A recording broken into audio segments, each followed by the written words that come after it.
welcome back to Jeremy's Point of View. Here in today's episode, I am covering something a little bit different than I have in the past. I have not touched on this as of yet, but today I'm going to be giving you guys some of my thoughts and sharing with you a clip from today's Amber Heard versus Johnny Depp defamation trial. Overall, I've been following this case for a few weeks now. There's tons of coverage out there on it, and I just kind of wanted to weigh in on it and show you guys a clip from today that I thought was very telling. Another significant win, I would say, for Johnny Depp's team overall. So far in this entire case, I think the biggest takeaway I have from it is that win or lose at the end of the trial, Johnny Depp and his team have won in the court of public opinion. And I think ultimately coming into this, the biggest thing Johnny Depp wanted out of this was to get his story out there and to win in the court of public opinion, and I think he has done that. And I don't see any way Amber Heard or her team are going to be able to turn that around. She fired her PR team before the start of this week. You know, there's a lot of red flags. There's been a lot of red flags throughout all the testimonies, throughout everything, and a lot of proof that what she has claimed, the things she put in the op-ed, none of it seems to be true. There does not seem to be anything to back her up and back up her claims against Johnny Depp ultimately.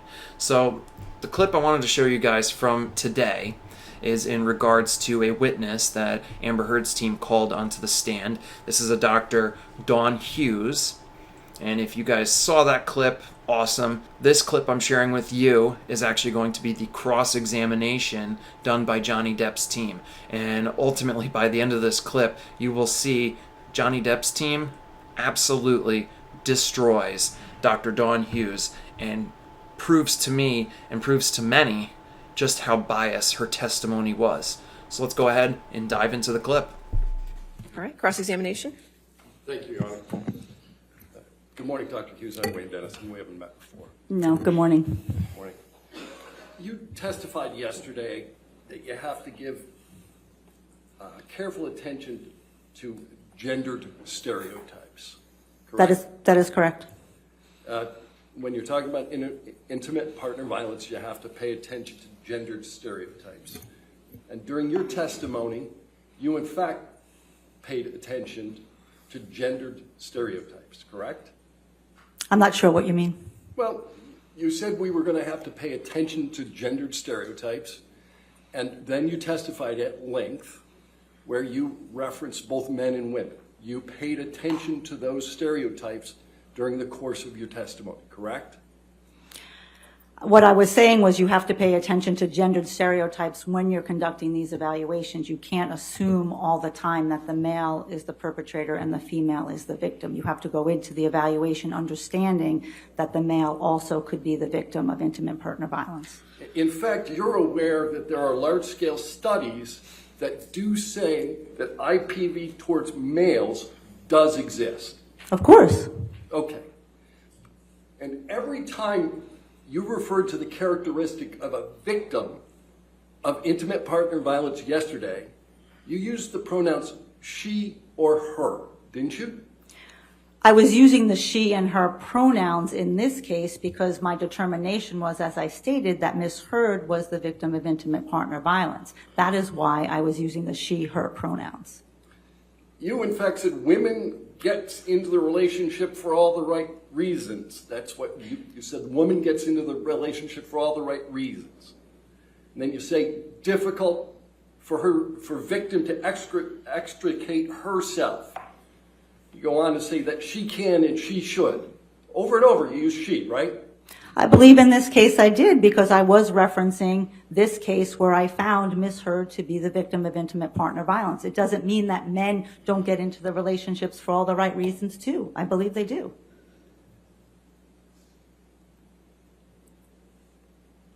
Nearly every time you referenced the perpetrator of IPV, you used he or him, didn't you? And it goes back to the same reasoning as I'm describing my understanding and my evaluation in this matter. Of course, men can be perpetrators and victims of intimate partner violence. That's well established in the research, and that's well established in my clinical practice as well. Isn't the reason that you used the pronouns that you did that you almost always testify on behalf of a woman? That's not correct. You don't even remember the last time you testified on behalf of a man. Well, I don't testify on behalf of someone. I testify as to the results of my evaluation. I frequently treat and assess male victims of childhood sexual abuse who are coming into treatment for abuse by their Boy Scout leader, by their coach, by their teacher, by a trusted adult. I see them in therapy. I see them in forensic matters, in criminal cases. So I treat and evaluate men all the time. I didn't ask you about treatment. I asked you about testimony. You broke out your practice between treatment and testimony. I'm not asking about treatment. When's the last time you testified on behalf of a man? I testified recently in a deposition on behalf of a man who was traumatized because he was wrongly convicted. At the time of your deposition 6 weeks ago, you couldn't remember a single time you had testified on behalf of a man. I testified in my deposition that I testified in a case of a man who was wrongly convicted about 20 years and suffered physical and sexual violence in prison, and I detailed the traumatic effects of that happened on that gentleman. All right. Why don't we take a look at your deposition? Sure. All right. Transcript of the deposition that you gave March 28th, 2022, correct? Yes. All right. Let's go to page 77. Page 78, line 8. So you can't recall a single instance where you were hired by the attorney representing the male in an IPV matter, correct? In an IPV matter, not in a trauma matter or a child sexual abuse matter. Okay, so that's the distinction. You don't have any recollection of ever testifying on behalf of a male in an IPV matter. As I stated yesterday, the very first case that I testified in was in a same-sex intimate partner violence where the man was the victim of another man. I routinely treat and assess same-sex couples where then the female can be the perpetrator of another female and the male can be the perpetrator or a victim of his partner. So let me get this. You testified in a case where one male is alleged to have engaged in IPV against another male. Correct. All right. Okay. But that's the only one you remember. That's the only one you remember. No, I've done this frequently. As you well know, most cases don't go to trial. I've worked on hundreds and hundreds of cases. You've limited to testimony. Many cases don't come to trial, but I've issued reports and worked on many cases of same-sex intimate partner violence where men are the victims. But I did ask you about testimony, and I limited the question to testimony, and the only testimony that you remember is the same-sex couple, right? There were multiple same-sex couples, I believe, that I testified That you testified in court at trial. I believe so, yes. All right, but you didn't remember that in March. I did remember that in March. Okay. How'd you get engaged? Engaged?